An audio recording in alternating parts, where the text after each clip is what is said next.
Hey there, it's Mitzi. Welcome to my channel. Today I am sharing a tag video, and this is the Why Haven't I Read These Books Yet tag, which is easy for me because I got tons of books on my bookshelf that I can share. So thank you to Janelle at Too Fond of Books. She tagged me for this video. If you haven't visited Janelle's channel, please do so. I'll leave a link in the description box. She has a great channel, and I try my best not to miss anything she posts. She's well read, and she knows a lot about, especially mysteries. If you want to know anything about a mystery, golden age mystery, well, basically any kind of mystery she does. But she has such great list of books and suggestions for all sorts of books. Make sure you check out her channel. She does a great job at sharing. So thank you, Janelle, for tagging me for this video. I don't do a lot of tag videos just because sometimes they stress me out. I can't make up my mind on what I want to say, how I want to respond. I don't know why, but I do get stressed out sometimes. But this one seemed easier for me because I have lots of books to choose from that I haven't read yet. Now, this goes to something else that I've seen on some of these Why Haven't I Read These Books Yet tag videos, and that is whether or not they should stay on my shelf or should I unhaul them. And sometimes I feel guilty about that. I'm like, oh, I haven't read it, I need to get rid of it. But I don't like to get rid of books because I may want to read it later. Because when I was thinking about the books I'm going to share today in this tag video, I thought about how I like to have a lot of books that are unread on my shelf because I like to surround myself with possibilities. And so that may sound crazy. It may sound like I'm a hoarder. I'm not a hoarder. I promise you. The rest of my house stays pretty clutter-free. But when it comes to books, I just lose myself. And I just love the idea of having books around my house that I can pick up and read. Now, some of the books, when I look at the list that I have here, are books I still want to read. It's just I haven't been in the mood for them, or something else, you know, caught my attention and I was reading it. Maybe I was buddy reading. Maybe we had a readathon. I don't know. But anyway, the point I'm trying to make is I'm okay with lots of books on my shelf that I haven't read yet. I do need to control myself when I go to some of these thrift stores, estate sales, because sometimes I will buy the same book over. I know that's horrible to say. I haven't done that very often, but I have done it in the past. I am ashamed to say sometimes I don't even know what I have. So I need to do a better job at cataloging what I have. If you have a suggestion on the best way to catalog your books, let me know, because I think if I did that, I would feel better about what's on my shelf. Anyway, thank you to Janelle at Too Fond of Books for tagging me. So basically, this is a tag that was created by someone's video, and then someone else made it into a tag. And I can't remember who those people were. I'm sorry, I can't remember. So I'll just leave that explanation, all the information about that in the description box, because I can't remember who that was. So, but I will find out and leave it in the description box. I think Janelle shared it on her video too. So basically, this is just 6 categories or questions that go with the Why Haven't I Read These Books Yet tag. And Janelle, I think, went back 10 years because she catalogs her books better than I do. Again, for me, I don't really pay attention to when I buy them. So I don't remember when these books were purchased. I don't know when I picked these up. You know, I can't remember even if some of them might have been gifted to me. I don't know. I don't remember. So as we go, I'll try to remember, but who knows? I know they've been on my shelf for a very long time. Usually I read a book within a couple of years of picking it up. I'm usually pretty good about that. But there are books that I pick up and it takes me 5 or 10 years to get to. But I'm not sure how long these have been on my shelf. Okay, I'm going to quit rambling now and get on with it. All right, so the first is a classic book, and I am going to share a couple on most of these because I got so many books on my shelf that I haven't read. So a couple of classic books that have been on my shelf for a very long time are Oliver Twist by Charles Dickens. Now, I'm showing this copy, but I actually have 2, maybe 3 copies of Oliver Twist on my shelf. The reason is I have a beautiful set of Charles Dickens books that I have been trying to collect that my husband picks up when he finds them. But I also like these Penguin paperbacks, so I have it in that too. And I may have another one that I think's marked up, and that's the reason I didn't want to read that copy. But anyway, Charles Dickens, Oliver Twist, I feel like I should have already read this book. It's Victorian, it's Charles Dickens, it's been made into movies and musicals, and everybody knows this, so I feel like I should have already read Oliver Twist. And by the way, as I go, if you have read any of these, let me know your thoughts on these too. Okay, and then the next one is The Woman in White by Wilkie Collins. The only Wilkie Collins I have read is The Moonstone, and I loved that book. That's like a 5-star read for me, and I read it last year. And the only reason why I read The Moonstone was because I'd found it at this estate sale last year and loved the cover of the book. I know that sounds super nerdy, but it was the cover that was like, oh, I can't wait to read it. Well, I love the cover of this one too. This is beautiful, and it's a paperback. It looks like it's a great font and easy to read, but it's been sitting here and I need to get to it. The people that I know that have read this says that it's their favorite Wilkie Collins, and I loved The Moonstone so much, so I really need to get this one too. And I want to read it. I have been excited about reading this one, but I think because it is longer, this is about 500 pages, I think that's why I've just not picked it up. But I do want to get to that one soon. So those are a couple of classic books that are on my shelf that I don't know why I haven't read yet. The next question, number 2, is a fiction book that you haven't read yet. Well, these are classics too, because I do love reading classics, so I'm going to count these as fiction, but they're also classics. And this one, I know I've had this book for a super long time, and it's called I Capture the Castle by Dodie Smith. I've heard great things. I think they've made a movie about this too. I think half these they've made movies about. Everybody that I know of that has read this loves this book. It sounds like the kind of book that I would enjoy. I think it's a coming of age type story, and I think it's told in first person, which I love. Why have I not read this? I'm kind of ashamed of some of these, but I Capture the Castle is a fiction book that I haven't read yet. It's been on my shelf for quite some time.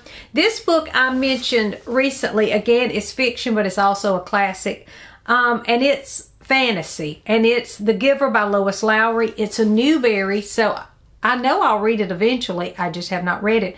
And I mentioned this just recently in a video that I plan to read it this summer, and I haven't read it yet because I really need to get this off my shelf, and I think that I would enjoy this. I think it's a dystopian, and I like dystopians, so I don't know why I have not read this. Again, I think they've made a movie of it because it was so popular.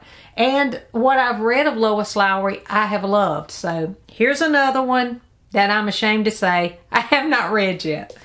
Okay, and then nonfiction books. I picked up this book.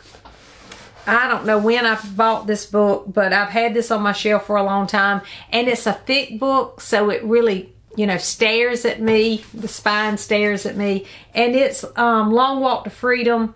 And this is the Nelson Mandela story. Oh, it's got some great pictures in here too. It says this was a motion picture. I didn't know they made a motion picture of this. But anyway, this is another one that I have not read. And I can tell you exactly why I haven't read this. And you probably can figure out why I haven't read this one. It's nonfiction. I don't read a lot of nonfiction. And it's super long. How long is this? Let's see. 625 pages of nonfiction.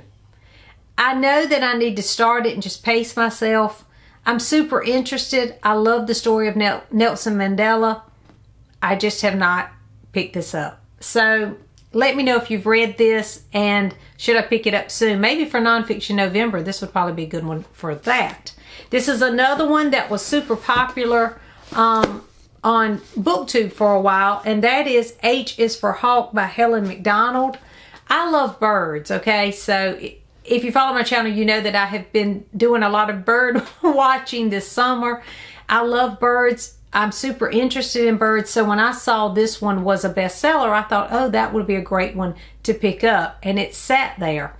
But this one, from what I understand, and correct me if I'm wrong, but I think it's about a woman who is grieving the loss of her father, and she trains this hawk. I think that's what this is about, and it's about, as she trains the hawk, dealing with her grief and going through the grieving process.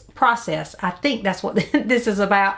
That sounds super interesting, and to learn about hawks too in the process sounds really good to me.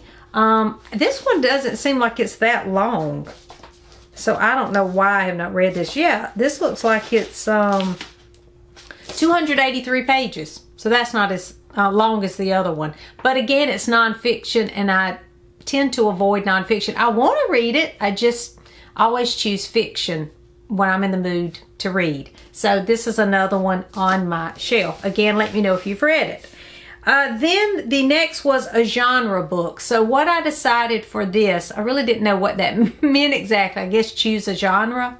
So I chose mystery because I have so many, and this is just a sample. Y'all, I have a lot of mysteries on my shelf that I need to read because my friend gives me a lot of mysteries. He's a huge mystery reader, and so when he finishes a book, he just sends it my way. Well, I have probably a box full. You know, it's on my shelf now, but I could fill up a nice big cardboard box full of these little paperbacks and things that he's given me.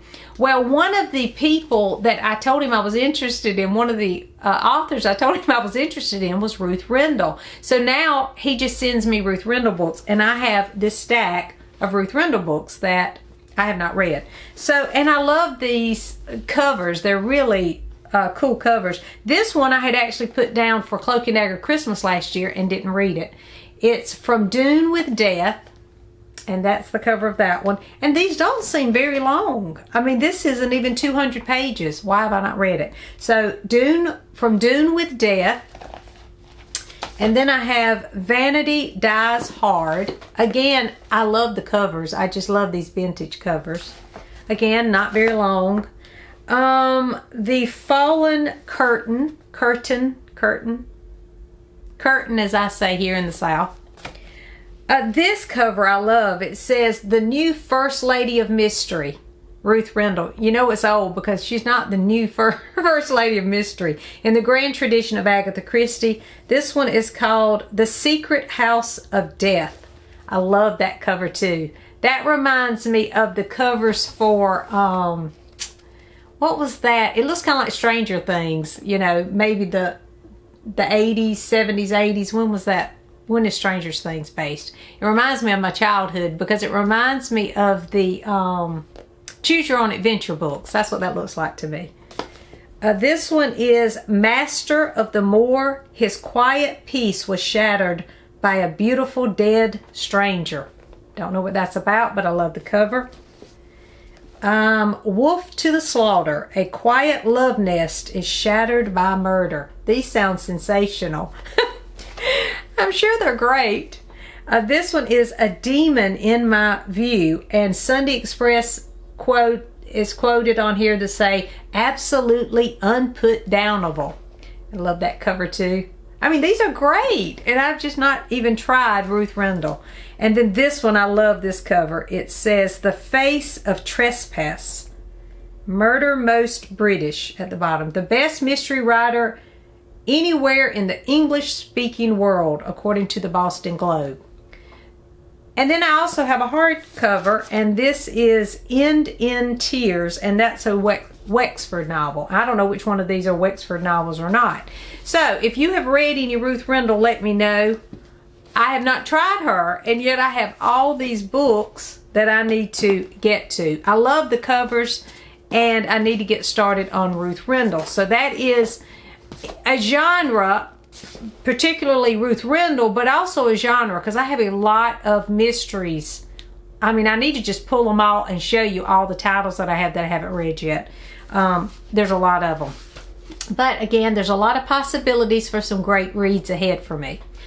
So then, the book owned for the longest time but not read yet. And I don't have a clue. I don't know what book that is on this shelf that has been on my shelf for a long time. But I do know that I have a lot of Daphne du Maurier books.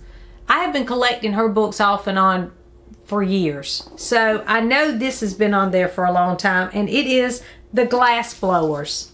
And I've heard that this was one of her best books, but I haven't read it. And this is, I think, historical fiction. I love historical fiction. I love Daphne du Maurier. Why have I not read this book? I don't know. But I love the cover of that. This is an old copy, because that's usually what I pick up, are these old copies of her books. Again, I'm ashamed to say that I have not read this one, and I still have several Daphne du Maurier. Even though she's a favorite author, I still have several that I just haven't read yet. So those are the books that are, well, some of the books that I haven't read that are on my bookshelf just waiting to be read. Then it says to tag people, but this has been going on for quite some time, I think, and I'm not sure who's been tagged. So if you want to do this one, I would love to see your responses. So consider yourself tagged. And if you do post a video, or if you have posted a video and I have not watched that yet, leave it in the comments and I'll go over and visit your Why Haven't I Read These Books Yet tag too. So thank you to Janelle for tagging me. Again, consider yourself tagged if you have not participated in this tag and posted a video. And if you're not a booktuber and you don't post videos, let me know in the comments some of these as I was talking about my own books from my shelf. What are a couple of books on your shelf that you really want to get to? Maybe what's the book that you've had on your shelf the longest, or maybe one of these other categories. Let me know in the comments what that book is for you. Thanks for watching, and I'll see you soon.